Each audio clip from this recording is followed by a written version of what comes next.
Hi, this is Carrie Brownstein. This is DJ Premier. This is Darren Aronofsky. You got the RZA right here. Rose McGowan. Radiohead. Aisha Tyler. Tribe Called Quest. Fred Armisen. Prince Paul. Javier Munoz. Seth Meyers. Frankie Cosmos. Flying Lotus. Hi, we're Chaim, and you're listening to the Talk House podcast. What's up? What is up? It's your host, Elia Einhorn. Welcome back to the Talk House podcast. Before we kick off the show this week, I just want to take a moment to thank all of you listeners who sent such wonderful notes when I was sick with coronavirus the last couple weeks. Thank you to everyone who tuned in to the episode of This American Life that I was on last week and who sent notes about that. I want to let you know my wife Amy and our daughter Conway are all feeling so much better. My first trip out of the house in almost 3 weeks was this very morning. Amy and I donated plasma to the Mount Sinai study that's treating COVID patients with plasma from folks who just got over the virus and have high levels of antibodies. So fingers crossed that approach will be part of a comprehensive solution to this virus's most deleterious effects. I am so glad to be back with you. And joining me to help set up today's show, Nick Dawson, welcome back. Thank you, and it's so good to hear your energy at such dangerously high levels once again. It's good to have you back. Oh, so glad to be back, man. How's quarantine treating you? It's thrilling. You know, lots going on at the Talk House right now, so keeping busy. Happy about that. Yeah, for sure. Well, I know you and I have been keeping busy working on this week's show, and it was one of those great moments where off mic we both said, man, I really enjoyed the talk this week. Wow. Our guests on this week's show are singer-songwriter Katie Crutchfield, known, of course, as Waxahatchee, and fast-rising comedian Whitmer Thomas. Yeah, it's a great pairing, and they're almost impossibly perfect for each other in terms of like two people whose lives and careers overlap in interesting ways. And who only currently met. In this talk, Katie and Whitmer take us through their careers from their beginnings as teenage rockers, both from Alabama, they grew up just a few hours apart, to big successes in their respective fields. And we get to hear about the processes of making their powerful new works. Waxahatchee's brilliant new record, St. Cloud, just came out last week. And Whitmer Thomas's special, The Golden One, has been winning him massive new audiences and acclaim. I have to say, Nick, definitely one of the best specials I've seen in quite a while. Absolutely. Now, Katie Crutchfield has been making music for almost a couple decades now, although she's still quite young. She and her twin sister Allison started a band called The Ackleys when they were teenagers. They went on to form P.S. Eliot, who had a lot of underground buzz. And then in 2010, Katie left to form Waxahatchee.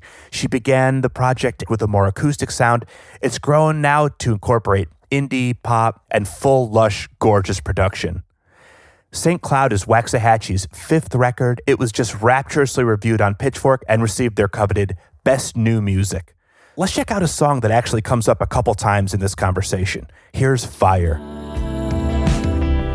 It ain't enough. I take it for granted.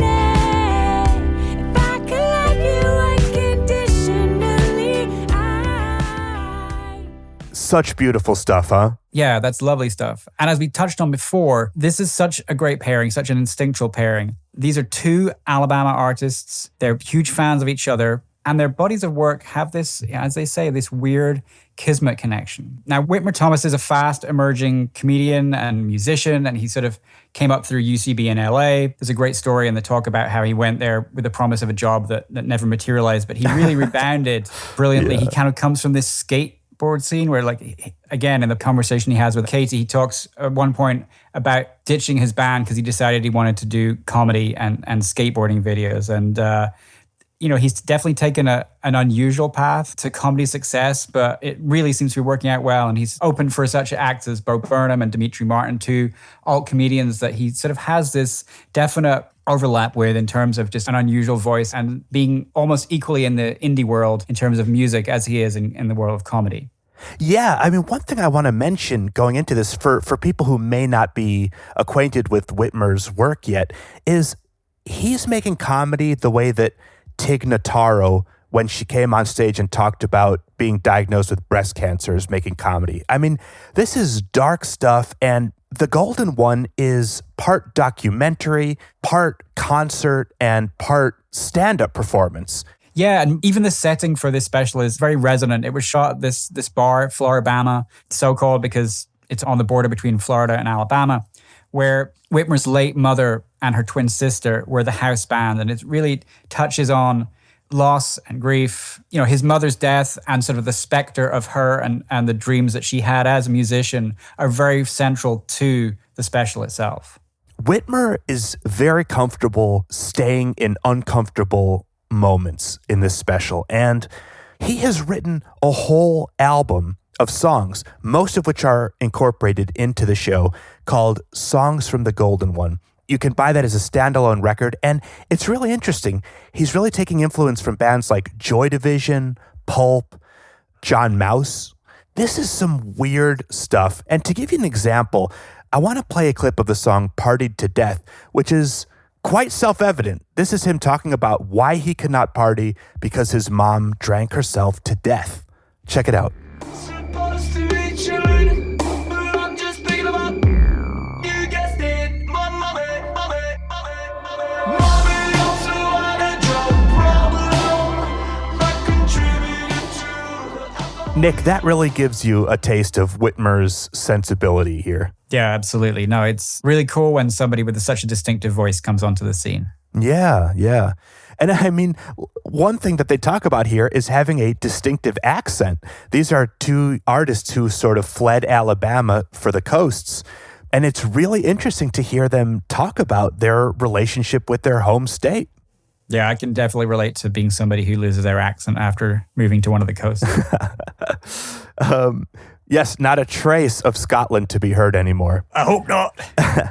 Whitmer and Katie break down the benefits of a slower professional trajectory. Yeah, I like listening to that, but I also kind of hate people, as somebody who's nearly 40, people go, I'm so glad that it was only 30 when I became hugely successful. I'm like, 30. Or the 50 and 60-year-olds are going to hate me now, so I should just shut up. We're all aging backwards in quarantine, Nick. Yeah. Katie talks about how getting sober changed her songwriting in really fascinating ways for this new record. Also, they get into pre-album release shame, where people open up a little too much about their life and background. These are very open artists. And before we run the show, a quick note about Katie and Whitmer's partners who come up in today's conversation. Regular listeners will remember from last year's Valentine's Day episode that Katie's partner is the great singer-songwriter Kevin Morby. And Whitmer's partner is comedian Mitra Juhari, whose new comedy show, Three Busy Debras, just started last week on Adult Swim. Congrats, Mitra. I'm really psyched to check that out. Well, Nick, should we run the tape? Let's roll it. Ready and action. I've seen you play one time, and it was opening for Jawbreaker. That's so cool. And you said you played with them in New York. Yeah, in New York and in LA. It was the coolest gig ever because it was like 3 sold-out nights at the Palladium. Like, it was a dream, just like punching the clock, showing up at like 5 and hanging out and playing to a cool 3,000 people, like who were all like jazzed to see Jawbreaker. It was the best. Yeah, had you played to that many people? Like at festivals and stuff, and like always just like opening for people. That's such a great room, and people have been talking about Jawbreaker reuniting for since I've been alive, probably. Yeah. So. Yeah, it was really cool. Did you do in New York?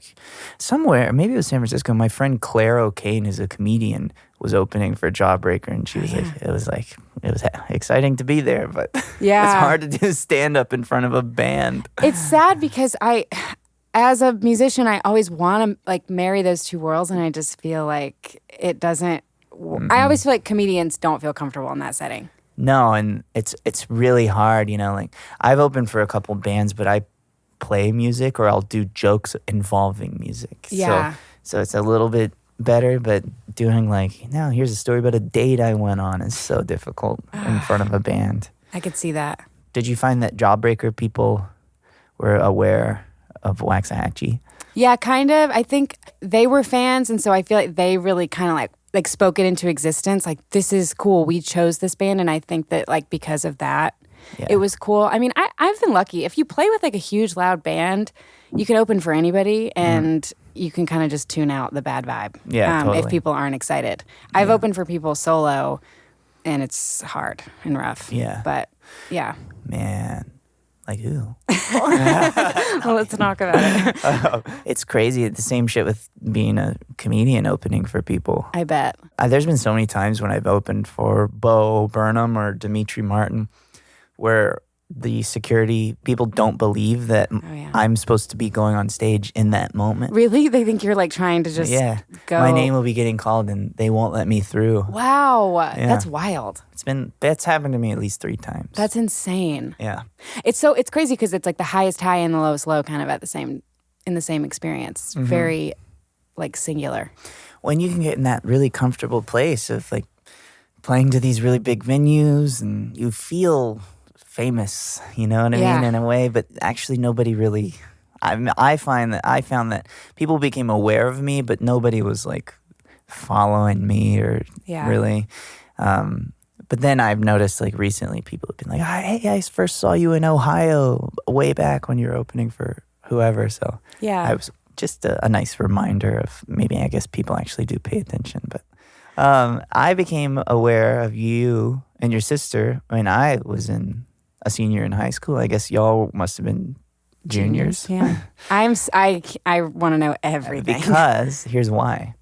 I started a kind of an indie folky kind of band after I was in like a hardcore metal, grindcore, hardcore, screamo, all of that spectrum. Yep.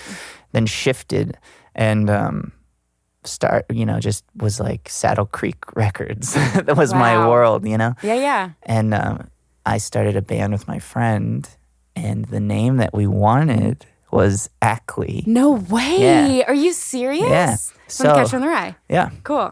And then looked it up, and there was the Ackleys from 4 hours away in Birmingham. And we were like, what the hell? That's insane. Yeah. And we were also like very deep in that world and into that music. That is so weird. Yeah.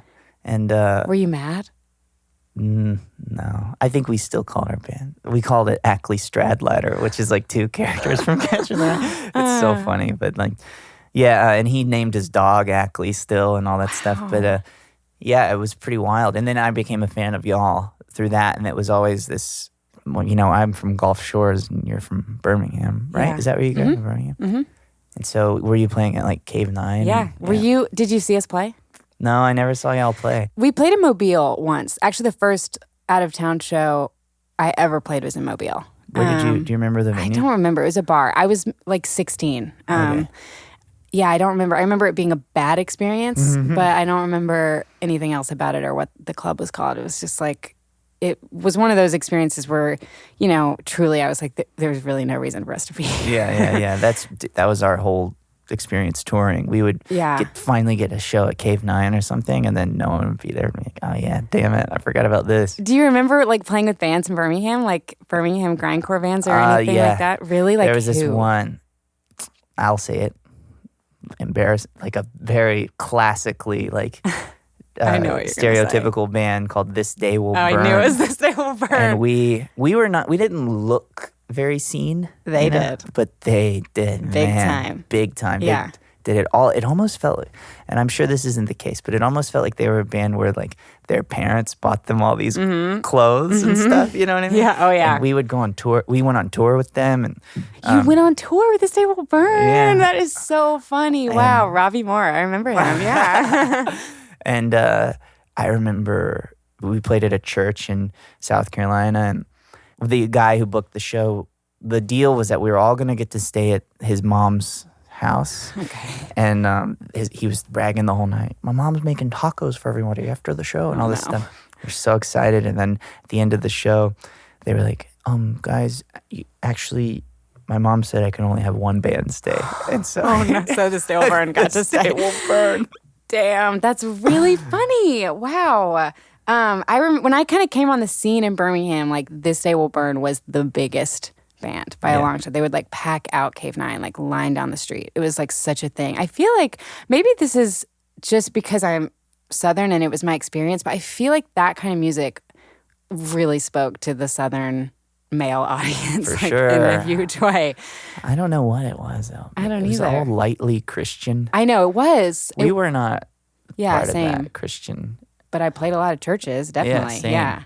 Isn't that weird? You never were you weren't did you were not part of that scene? No. I wasn't raised religious really at all. But I mean, being from Alabama, it's funny. I remember one time this band from California, this band Ceremony. Do you know that band? Yeah. They came to Birmingham, like, forever ago and stayed at my parents' house. And I just remember they all got there and they were like, it's insane how many churches that we passed, like, on the way here. And I never really thought about it before, but I was like, oh, yeah, they're, like, everywhere. Yeah. Yeah. It's wild. And the only way that we would often be able to get shows is if we said we were Christian. You would lie?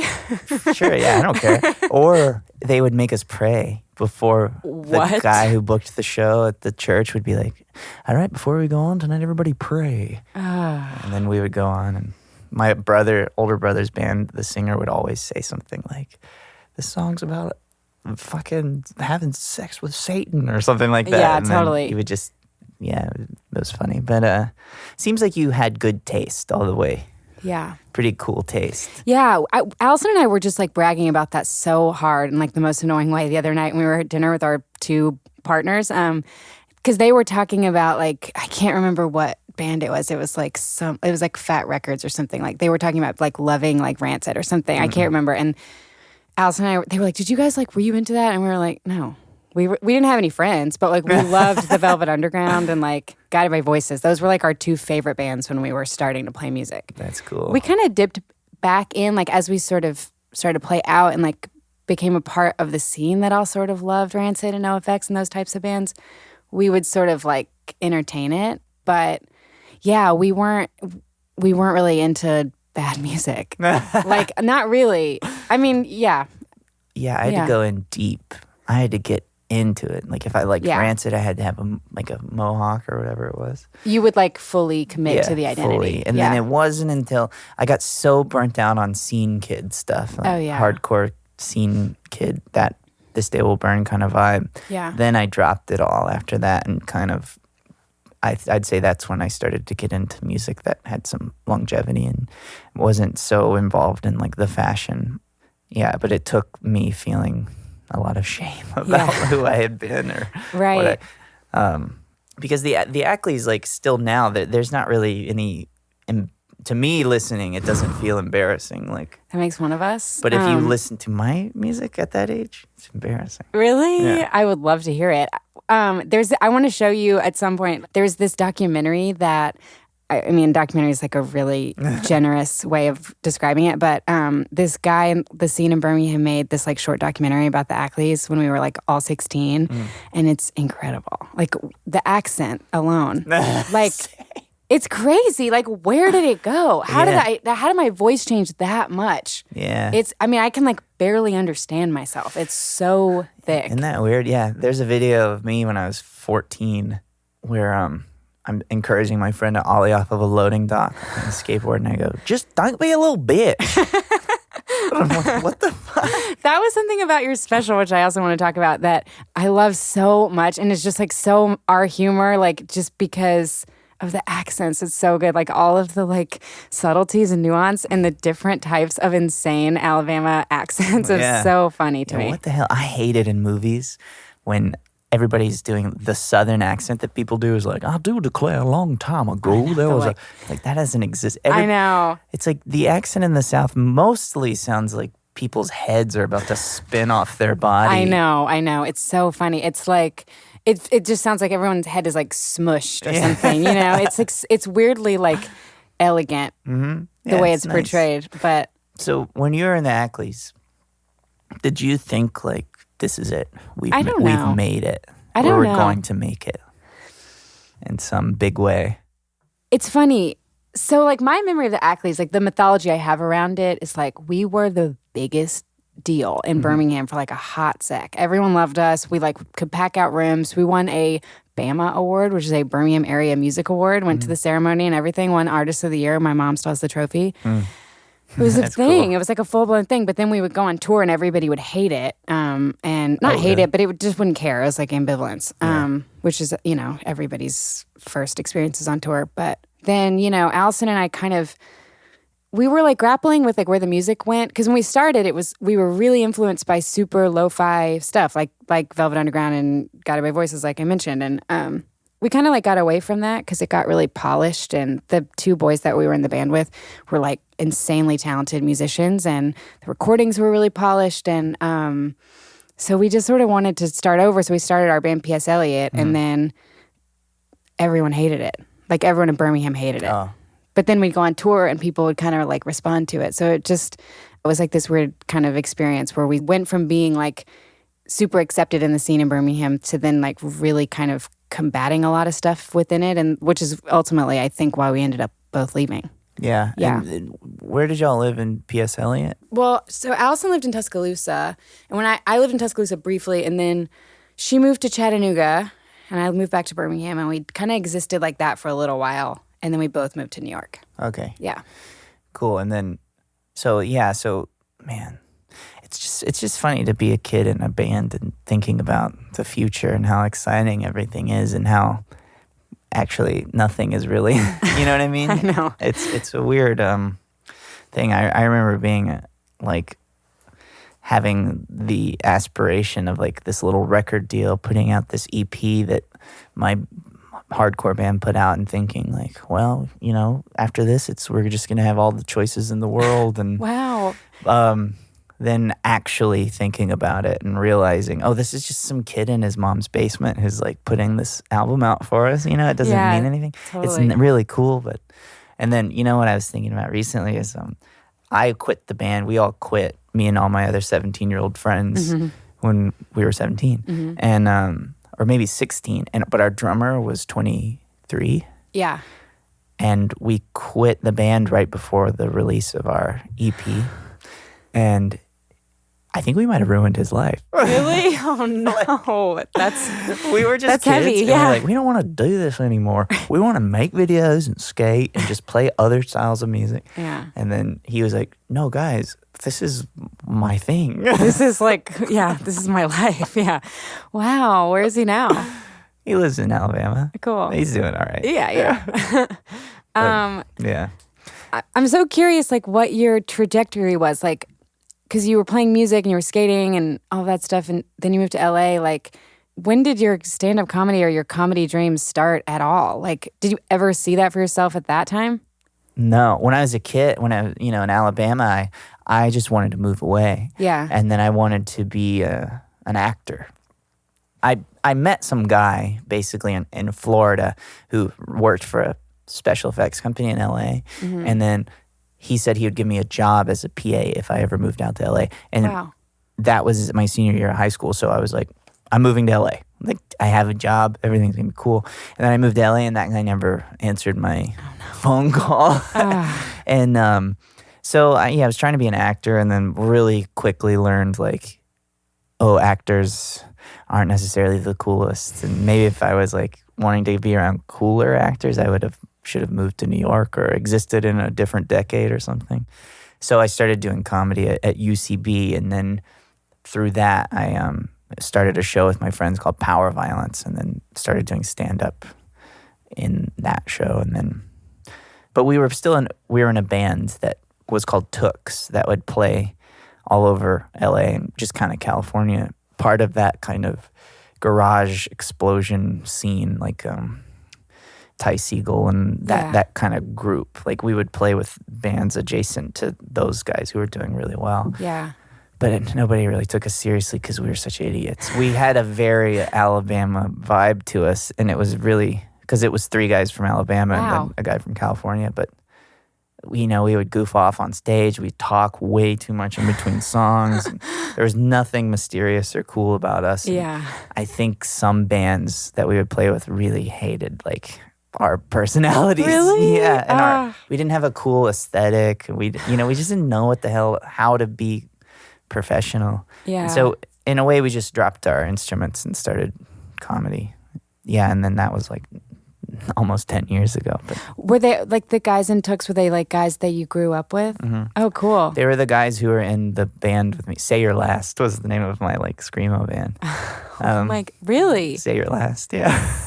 That's amazing that was the name. And also that you guys have been friends that long and you're all still friends now. Yeah. Wow. And we all live out here still. That's so cool. Yeah. It's pretty cool. Yeah. Yeah. But we all do kind of different things. Then me and Clay, my like creative partner, still work together all the time. So when did P.S. Eliot end?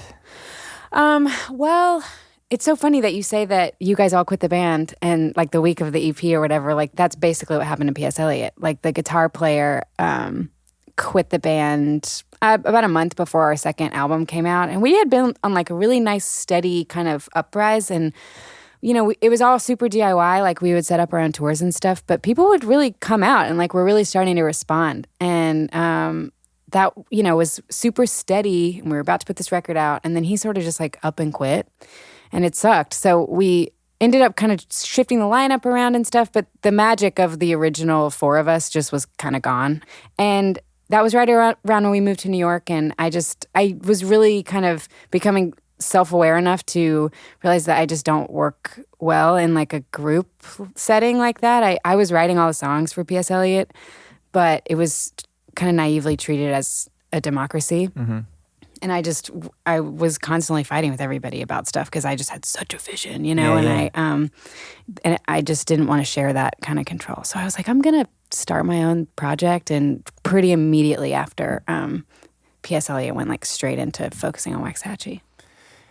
I know that you probably explained the band name, That's but okay. I feel like maybe not to some people. What was that something that you were thinking about for a long time, naming a band Waxahatchee? No, not at all. Well, so Allison and we grew up in Birmingham, but then my parents always had a place that forever was just like a little double-wide trailer on like a giant lot on this lake in Birmingham, and it was on Waxahatchee Creek. So my whole life, like, I've been saying that. Same. Yeah. I've been saying it my whole life yeah, too. Really? Yeah. Oh, that's cool. Yeah. That's amazing. Wow. So I wrote the first batch of songs there and kind of was using it as a placeholder name, and then I just got like really attached to it. And it's been cool because in every album, like, you know, that I've been doing the band for like 10 years now, and on every record, I mean, it just is the one common thread, like that as the setting, as I like flash back to like my childhood or my like teenage years or whatever, like it always like comes back. So it's been weirdly like it's like stood the test of time as the right name for the band. Yeah. It's great. Cool name. Thanks. Yeah, that's the same thing that kind of happened to me. It's a scary thing, you know, to go alone. I mean, I was excited, you know, I think that fear kind of, for me at least, propelled me to really take comedy and everything seriously and really I didn't have anybody else to rely on, you know, going by myself after my sketch group ended. It was I kind of encourage everybody, you know, to try to be by themselves. I remember a long time ago reading something from Chris Rock where he's giving advice to artists, and he said, you know, if you can, try to make things alone. Don't rely on other people too much. And I didn't ever take that advice until a few years ago, but it's a kind of a wild. Was right when you started doing Waxahatchee, do you feel like people were like, oh, this is cool, or did it take a little while? I feel like I always sort of saw, I mean, just to kind of go back to what you're saying about working on stuff alone, like I feel like I always sort of had the structure of that. Like I know I can like write stuff alone. It was just like the support of the group to kind of like elevate it or whatever. So I feel like Waxahatchee, I had to like sit with it for a minute. I like really didn't like immediately take off by any means. I like needed to kind of like work up to that or something. Mm-hmm. The first record I made for Waxahatchee, I sat on it for like a year, and the only people that heard it were me and Allison. And then eventually it got released, and then it was kind of like a word of mouth thing. But the pace of like my whole trajectory has been I would describe it as healthy. It's been like very slow and fast at the same time. Yeah. In a good way. Yeah. It's cool. Yeah. It's like, it's nice that you don't become, I mean, probably telling your 21-year-old self this would be impossible, but it's like, I'm really grateful that nothing started to work out for me until I was until I was 30. Yeah. Like, and it's also cool. Like your new record, in your 30 is like, it feels like this is the one, listening to it. Oh, cool. And it's so much more grown up, and it almost feels like your voice is like final form. You know what I mean? That's like great. in anime. I've assumed my final form. Totally.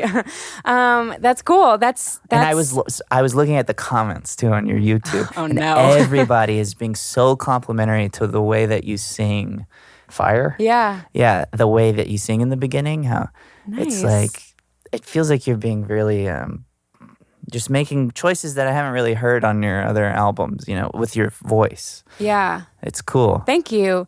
Yeah, I feel that way a little bit. I mean, I got sober like a year and a half ago, and so I feel like that is a big part of it. Like I just am like a different person than I was 2 years ago. So the last record I made, I was going through a really bad breakup, and with just a guy who I had collaborated with a lot, and it was just like super toxic, unhealthy relationship for a lot of reasons. And Mick Jagger. It was, you can say it was Mick Jagger. It was, it was wild. And that record, I love it so much, but it's super claustrophobic. It's like so raw and like emotional, and just there's all this like atmosphere when you hear it. It's like, oh, there's no space. And I just knew kind of right as I got sober at the end of the like record cycle of that record, I was like, I don't know what I want to do, but I just want to do something completely different on the next one. So it feels like this one has a lot of space, a lot of perspective. It's different than anything too. Yeah. I think that this is I think your music, I can hear it in a lot of young female artists, like how it's inspired people, but I think this one is I think it will inspire people from the middle of nowhere in a cool kind of way.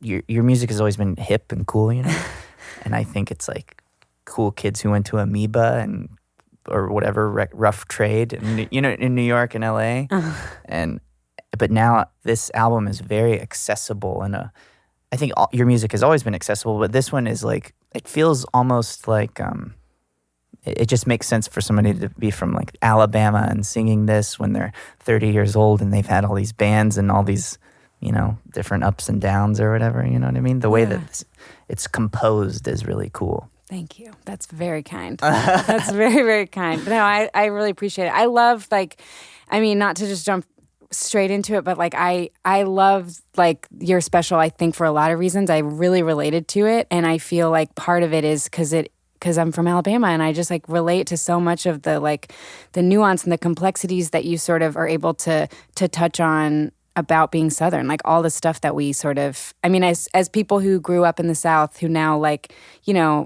work in the entertainment industry or whatever, like live on the coasts, all that stuff, like that we sort of wrestle with, and that it's a lot. There's a lot going on. It's weird, man.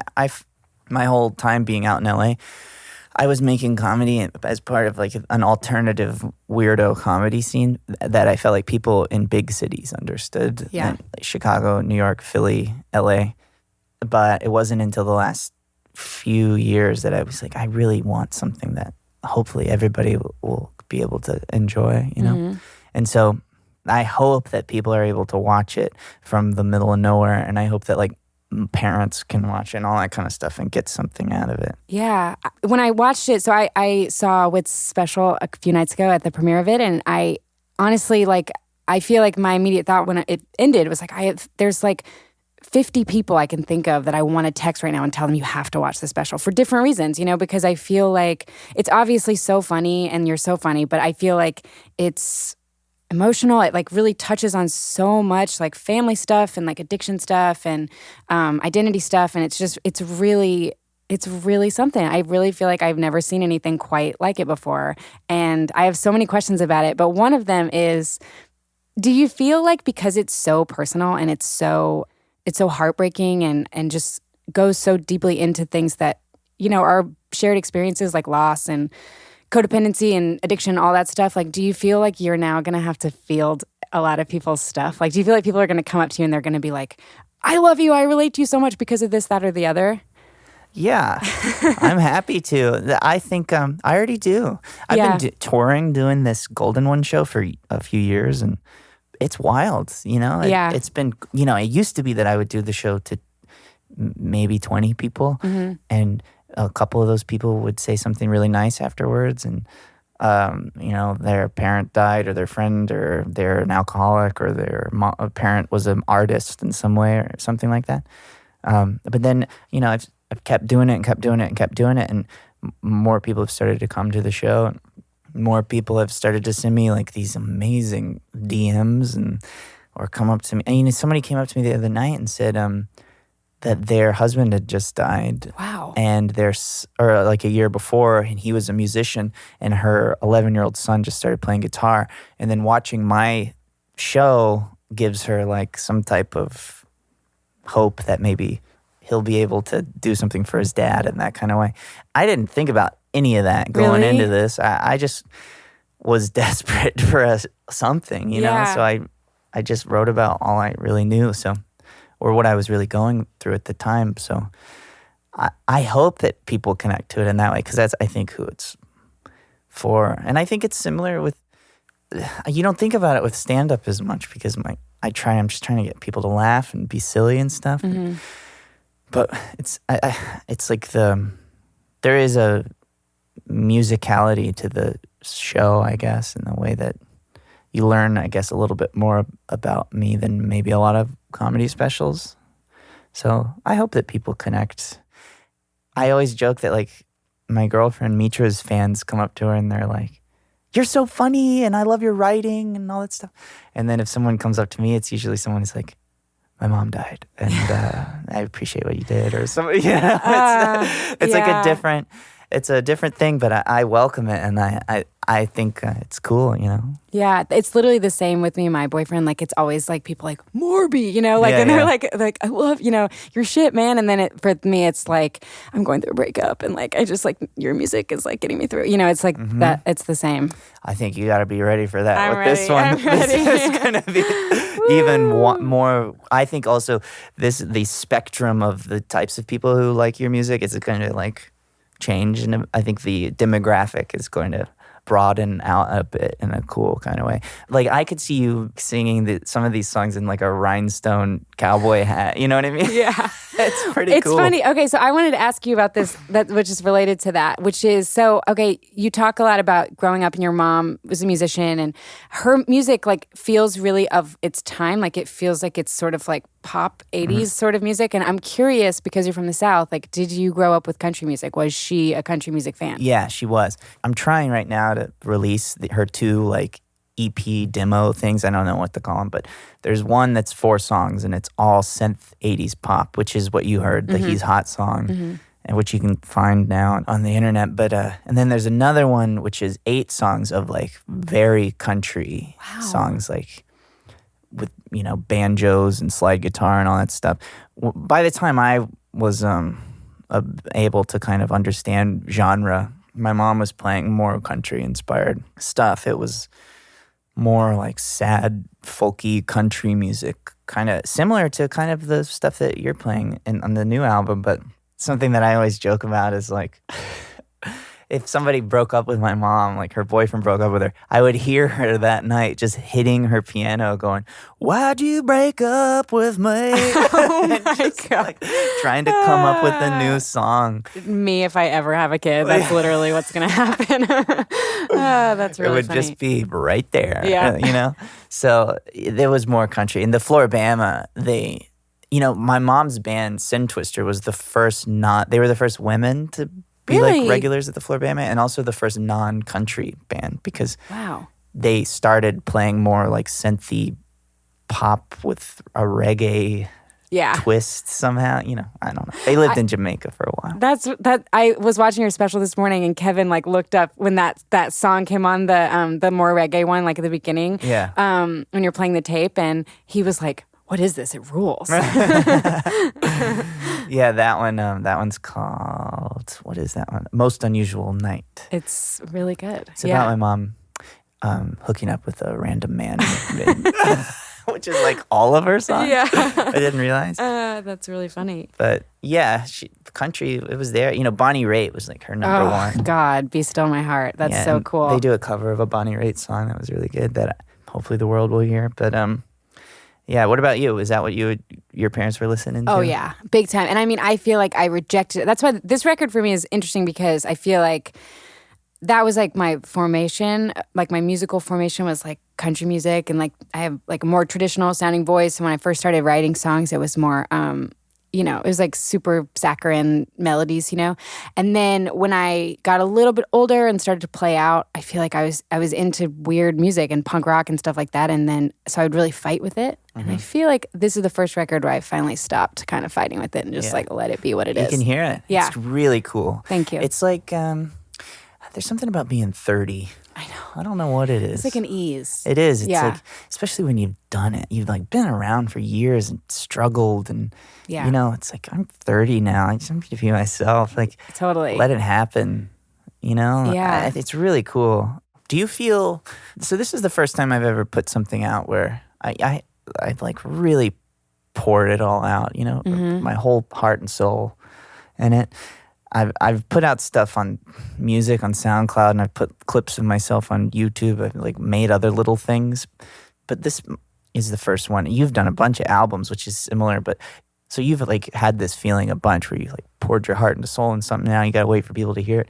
Do you feel extreme embarrassment, like right before, you know what I mean? Oh yeah. Do you feel like ashamed? Yes. Of like, what did I do? Yeah. And then people hopefully respond, and then it makes it go away for 10 minutes. Yeah. That's, It's something I talk to with all my musician friends quite a bit, that kind of leading up to it coming out. Once it's in the world, it belongs to everyone, and you can really like let it go. And you just naturally will. But up until you put it out into the world, you sort of like, I feel like I waver between like, am I a genius? Yeah. And then like, this is the worst thing I've ever made. I can't believe that this is what's going to come out. Like, it's just, you sort of bounce between those two, I think, on a pretty constant basis. I got to talk to musicians more, because I try to have this conversation with comedians, and they're like, no, I feel great. I think it's hilarious.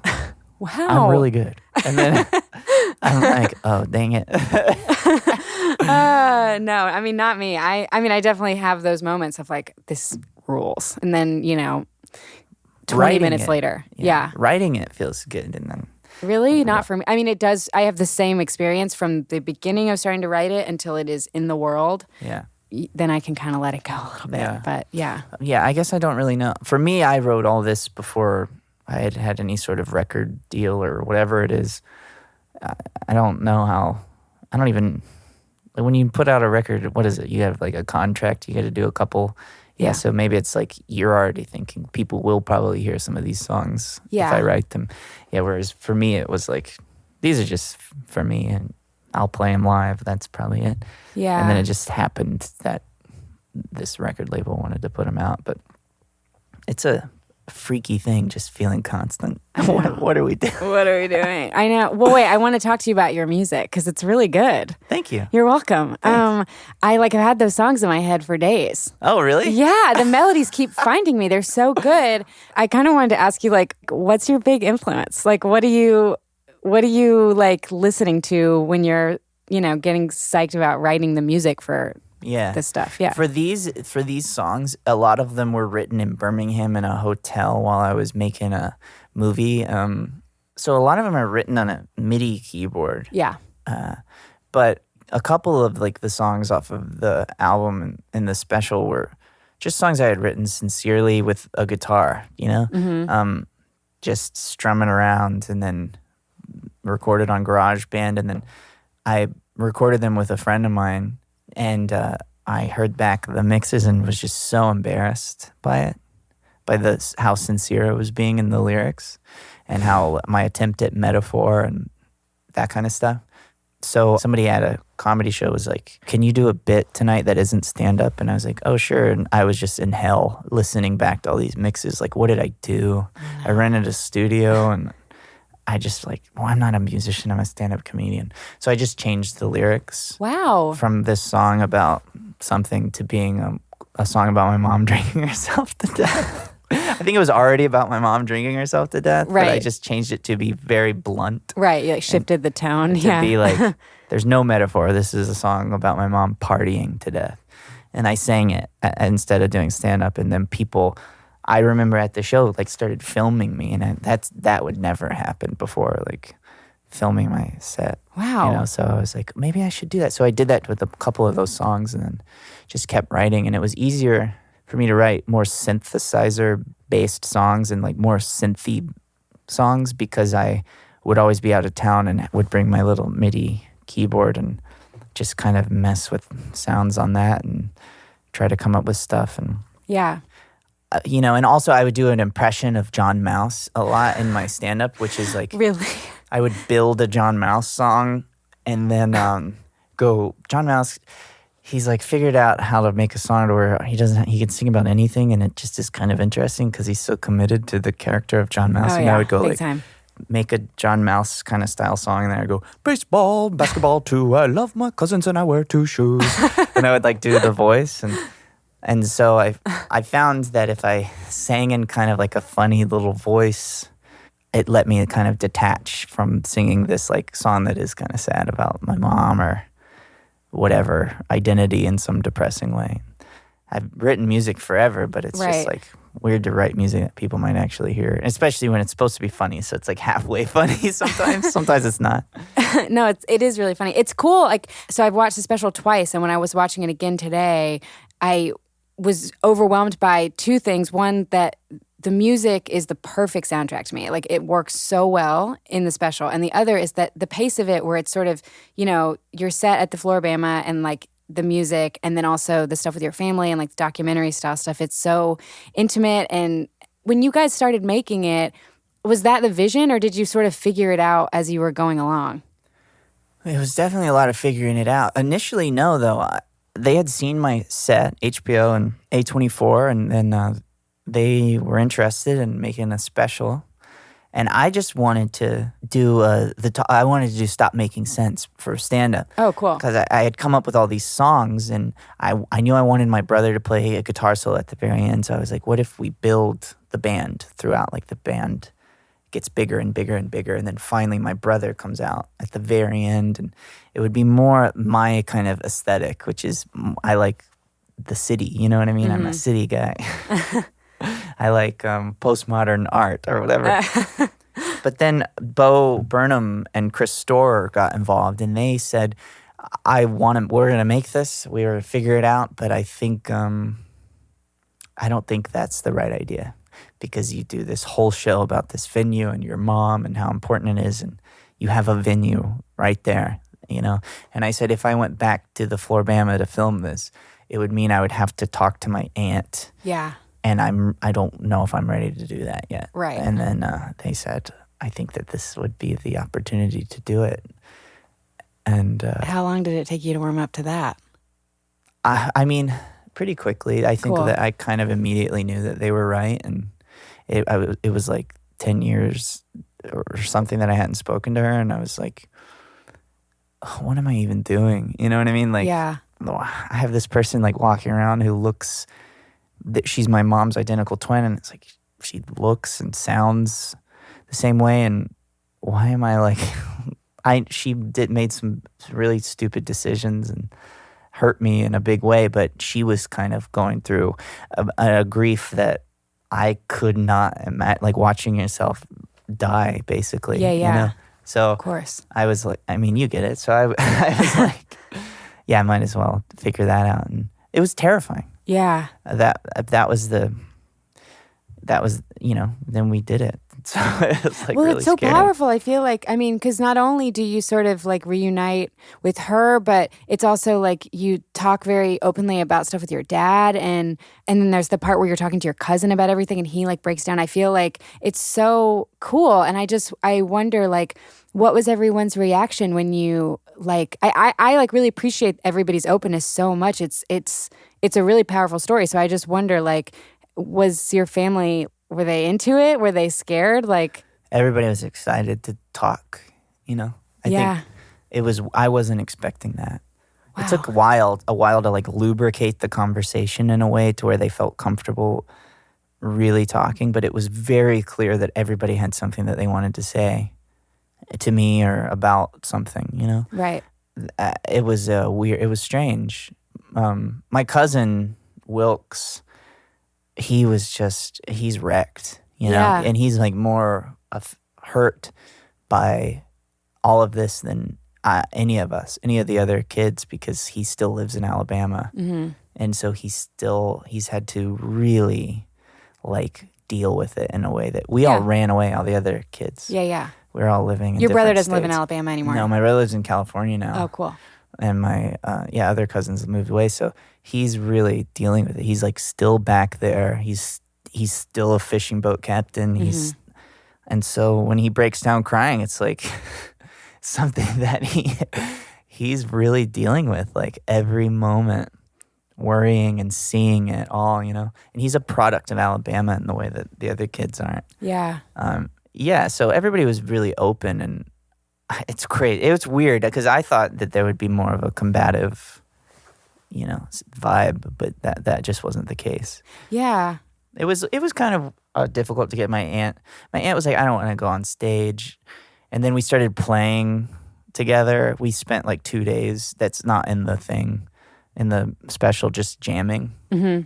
And then she started to have a lot of fun again. Yeah. She hadn't played guitar or anything. Since your mom passed away. Wow, that's so crazy. Yeah, you can tell, like, she, at the end when you see her on stage, that she's like having the time of her life. Yeah. You know, it's cool. She did. And we cut the song short because we had to make this thing an hour long. But we played the full song. And like my aunt is like dancing and pointing at me. And you know, the way you do it is you do 2 shows for these comedy specials. And so like the first one, she's pretty stiff and just singing and enjoying herself. And the second one, she's like, woo! She's like soaking it up. You know? It's pretty cool. That is really cool. You know, I have to say, like, as I was watching it, I've like seen bits and pieces of your comedy, but I wasn't super familiar with your whole story. And so watching it, I was like, holy shit, there's some weird similarities here, because Allison and I are identical twins and we play music together, and we're from Alabama. There's some substance abuse problems thrown in the mix. There's like some family stuff thrown in the mix. I was like, wow, there's like some kind of weird kismet, like connection between what you do and what I do. I know, it's cool. That's why I wanted y'all to come. I ran into Allison a while back, and it's so funny because I've been a fan of y'all's music for forever, like all of the different stuff, every band. So I've always known and thought, how funny is it that there's these 2 twin sisters who like started playing together and sometimes still do. And then I saw y'all again. Allison was playing with you at the Jawbreaker show. Yep. And it was a big reminder because I was in the thick of trying to get anybody to come watch me do my show, the Golden One show. I was like, wow, those are 2 twins from Alabama performing to a sold out crowd at the Palladium, which is so cool, you know? Yeah, totally. And so then I saw Allison somewhere just in public, maybe at this restaurant called Cindy's. I was like, should I go talk to her right now and like confess all of these things about me to her, you know? I think, no, I'll wait. And then I saw her again at a party where we were on the same level. And then I was like, oh, I'm from Alabama too. And I remember y'all from the Ackleys. And then when I got, you know, they're throwing this premiere, I was like, I got to figure out if the Crutchfield sisters will come. Oh, we were so happy. And also it's cool I was here. So I was like, how cool. Yeah, it was And you got to perfect. meet my aunt? I got to meet your aunt, and your aunt sort of psychically knew Allison came out first, which was great. She just like, you said, oh, this is Allison and Katie. They're from Alabama. They're twins. And she just looked at Allison and just goes, you came out first. Yeah. Which she did, which is so funny. It's so weird. Yeah. But yeah. One thing I wanted to ask is, and this is a question I'm sure you get all the time, but I find it interesting. When you're writing a song, like, for example, this new album, for the song Fire, you start with this crazy melody in the beginning. Is that something that you just have been going, Yep. you just been humming that around, or do you have these lyrics and then this because when I'm writing a melody, it's like, I am big and I have a lot of shoes. A lot of the stuff I do is slappity doo. It's like there's no cool singing. Like when people can actually sing good, how do you even write a song? Feels like there's too many options. Yeah, I mean, it's funny. I feel like the song Fire is a really strange experience. It's like, it's its own experience. Like I've never quite written a song the way I wrote Fire, because I was in a car driving from Birmingham to KC, and to get there you have to drive through Memphis. So when I was driving, Kevin was in the passenger seat, and I got this melody in my head, and it was that exact like that melody, and I I knew immediately. I was like, "This is good." I was like, "This is cool. I need to hold on to this." But I like couldn't. I was driving. I couldn't do any. I couldn't record it. I didn't want to sing it. I like didn't want to lose it. I didn't want it to invite other opinions. You know what I mean? I was like, I'm just gonna hold on to this in my brain for a minute. And as I was doing that, I was driving over the Mississippi River from Memphis to West Memphis, and I just started to kind of like put these placeholder lyrics, which is what I mean, my lyrics sound very similar to yours when you're writing a song in your head, where it's just sort of like, and I sing something into my phone and it sounds insane, and then I just sort of like fill in the gaps later. But weirdly, when I was writing that song, the lyrics just came to me in my head and they didn't change. Like everything that's in the song now was like what came to me at that time. So I drove for like another like hour, and then we stopped in somewhere in Arkansas, and I like immediately wrote it down really fast. And then like when we got home, I wrote that middle part of the song. But that's its own thing. That's usually not how it goes. Usually it's like I think of a melody, or I'll be sitting like at a piano or at a guitar or something, and I'll kind of be playing chords and just sing over it and come up with something. And then the lyrics come way later, and it's like I labor over them. It takes me forever. That's the part that takes the longest. The melodies come very fast. Same. Yeah. Lyrics, it's hell. It's hell. It's absolute hell. You want to do a good job. For me, it's like I got to do a good job, man. I got to figure out how to make it funny every. Yeah, that's even harder. You like have another like layer of it. I have a theory. Though. What's that? If you were to sit and tell a 10-minute story about what fire means to you, and you have a couple different little stories with nice little tags, and then you sing fire, and people can understand very clearly what you're saying, so maybe you project the lyrics behind you, people would find things funny. Yeah, probably. Yeah. About the song. Totally. I think every song is a comedy song if you explain the hell out of it right before you sing it. Totally. Like, I could see that. Yeah. Yeah. That's why maybe comedy music is a scam. It's a scam.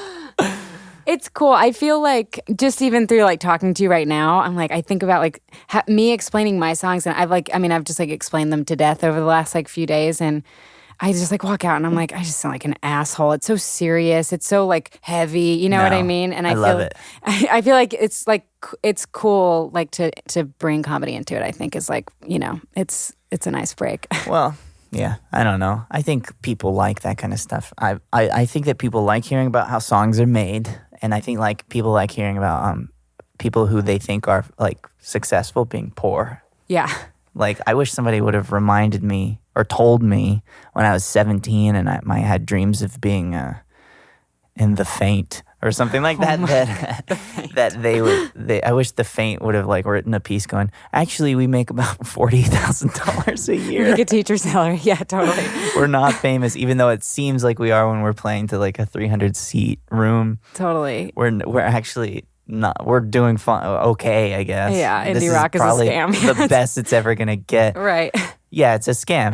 I wish somebody would have told me that because it's tough. It's tough. It's really hard. I know. And like a record deal is really exciting, but it's not like there's this like TLC, the band, the group TLC interview from the 90s where they explain how a record deal actually works.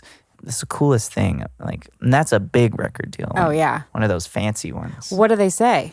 They just talk about, well, you get $1 million record deal, but then this goes to this, and then this, and then you actually have to tour for 2 years to pay off this, and you don't actually ever make any money. Yeah. Unless, until that's all paid off, and then you get the thing.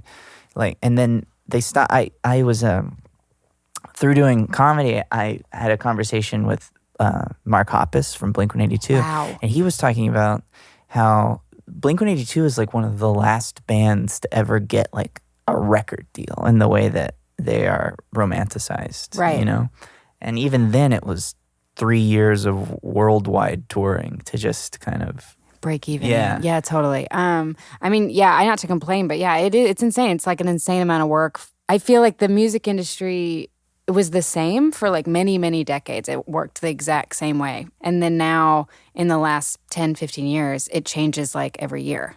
Where like what the stuff you have to focus on, the stuff that matters, how you actually make money.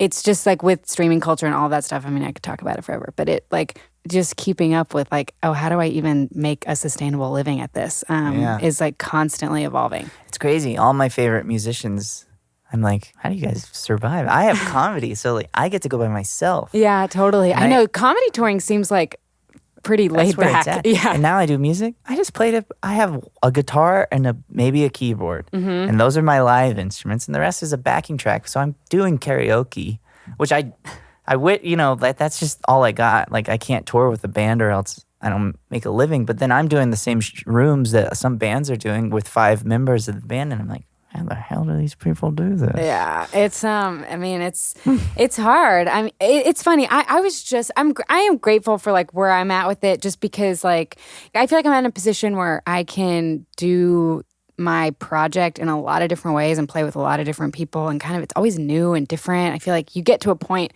of success where, you know, it's very like pop and polished and rehearsed, and it's the same people every time, and the show's exactly the same. And I mean, you make a lot of money, but I'm grateful that I kind of have to slap it together sometimes, you know? Yeah, it's cool. Like it's like creatively, I think, very fulfilling. Do you find being a musician, because this isn't a new thing with comedy where it's like comedians are cool Yeah. and mysterious. and They stuff. are, yeah. And that's like absolutely not who I am. It's not true with musicians either, but Yeah, it's all I an know, act. but isn't it? Do you ever find like, because you're a pretty genuine person, you know, it doesn't seem like you're like trying to hide behind some sunglasses and a cigarette or whatever it is.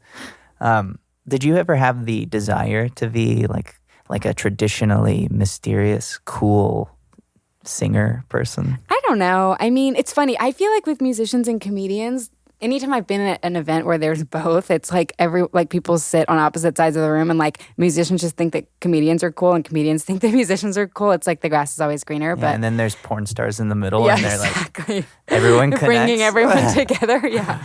Yeah, I feel like yes and no. I always felt really confident, honestly. Now looking back in hindsight, it was probably only like a 1.5 year period, but there was like this very significant period of my life in the beginning of writing songs where I just really was a dork and had no friends and like was really lonely. And I feel like in that small chunk of time, I really developed this confidence and this voice. And so by the time I was really sharing my music, it was formed, you know, like what I was doing was born in a way, and it's obviously evolved because I was like 15 years old and now I'm older, but it's in another way like really the exact same. So I never really like felt like I wanted to have a persona. And granted, we all like self-mythologize. It's just like natural as for like a performer, you know, but in a way I just feel like I've always tried to just be myself. Same.